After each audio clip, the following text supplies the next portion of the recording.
কোন পীর তার মুরিদদের জান্নাতে নিতে পারবে কিনা, অন্য কোন পীর পারবে কিনা জানি না। রাসূলুল্লাহ সাল্লাল্লাহু আলাইহি ওয়াসাল্লাম সাহাবীদের বলেছেন যে দেখো, তোমরা যদি আমার এই কথা না শোনো, কিয়ামতের দিন আমাকে বলবা যে ইয়া মুহাম্মদ আনকিযনি, বুখারীর হাদিস। আমি বলবো আমি পারবো না তোমাদের বাঁচাতে, তোমাদের তো বলে আসছিলাম। এই হলো সব পীরের বড় পীর মুহাম্মদ রাসূলুল্লাহ সাল্লাল্লাহু আলাইহি ওয়াসাল্লামের কথা। তিনি তার মেয়ে ফাতেমাকে বলছেন, ইয়া ফাতেমা সালিনি মা শি'তি মিন মালি ওয়া আনকিযি নাফসাকি মিনান নার ফাইন্নী লা উগনি আনকি মিনাল্লাহি শাইআ। ফাতেমা, দুনিয়ার টাকা পয়সা আমার কাছে যা চাও পাবে, কিন্তু নিজে বাঁচতে গেলে নিজে আমল করতে হবে। আমি কিন্তু আল্লাহর কাছে তোমার কিছু করে দিতে পারবো না। আমরা মনে করি নবী শাফাআত করবেন, খুব ভালো করে বোঝেন, নবী শাফাআত করবেন, নেককাররা শাফাআত করবে। আমরা মনে করি এরা আমাদের তরাই নেবে। আসল দয়ালুকে ভুলে গেলাম। সবচেয়ে বড় দয়ালুকে আল্লাহ। নবী, আল্লাহ দয়া করে নবীকে অনুমতি দেবেন যে অমুক অমুককে নাও, এই ক্যাটাগরির নাও, তখন নবী শাফাআত করবে। নবী ইচ্ছা মতো করতে পারবেন না, কথা বুঝতে পারেন না? আর আমরা যাদের পীর বলি তারা আদৌ জান্নাতে যাবেন, এই কথা কি আছে নাকি? আমি একদিন বলছি কোথায় যেন ওয়াজে, যে আমার ফুরফুরার দাদা হুজুর জান্নাতে গেলে আমিও যাব।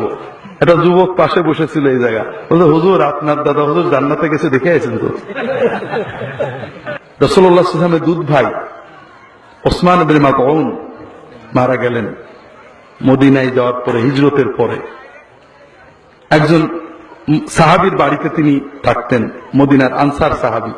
ওই মহিলা কাঁদছেন, মনে মনে আফসোস করছেন, শাহাদাতে আলাইকা ইয়া আবাল আকদাম লাকাদ আকরামাকাল্লাহ।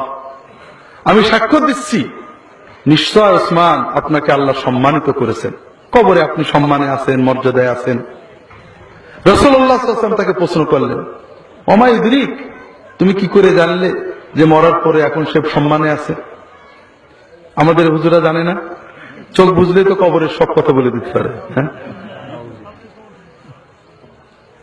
সাহাবী বলছেন, ইয়া রাসূলুল্লাহ লা আদরি, আমি জানি না যে কবরে তিনি কেমন আছেন, তবে তার মতো একজন নেককার, তাকে যদি আল্লাহ সম্মানে রাখেন, রাখবেন কার? বুখারীর হাদিস। রাসূলুল্লাহ বলেন, আমা ওয়াল্লাহি ওয়া ইন্নী রাসূলুল্লাহ ওয়া ইন্নী আরজু লাহুল খায়র ওয়া লা আদরি মা ইয়াফআলু বি ওয়া লা বিকুম। আমি আল্লাহ রাসূল হয়ে বলছি, আমি তার জন্য ভালো আশা করছি। আল্লাহ না জানালে আমিও বলতে পারি না, আমিও জানি না আমার এবং তোমাদের শেষ অবস্থা কি হবে। এটা আল্লাহর হাতে। কার হাতে? এই জন্য বড় কষ্ট লাগে ভাইয়েরা, পীর মাশায়েখদের সোহবতে যেতে হয়, নিজের ভিতরে ঈমানকে তাজা করতে, আমল শিখতে। এইটা সুন্নাহ সম্মত। আর আপনি যদি মনে করেন পীরের আমলে আপনি নাজাত পাবেন, এটা শিরক। একজনের আমলে আরেকজনের, কেউ কারণ নাজাত দিতে পারে না। শাফাআত হবে আল্লাহর অনুমতি। আল্লাহ যখন বুঝবেন যে এই বান্দা নাজাতের মতো আমল করেছিল, কাউকে না কাউকে অনুমতি দেবেন।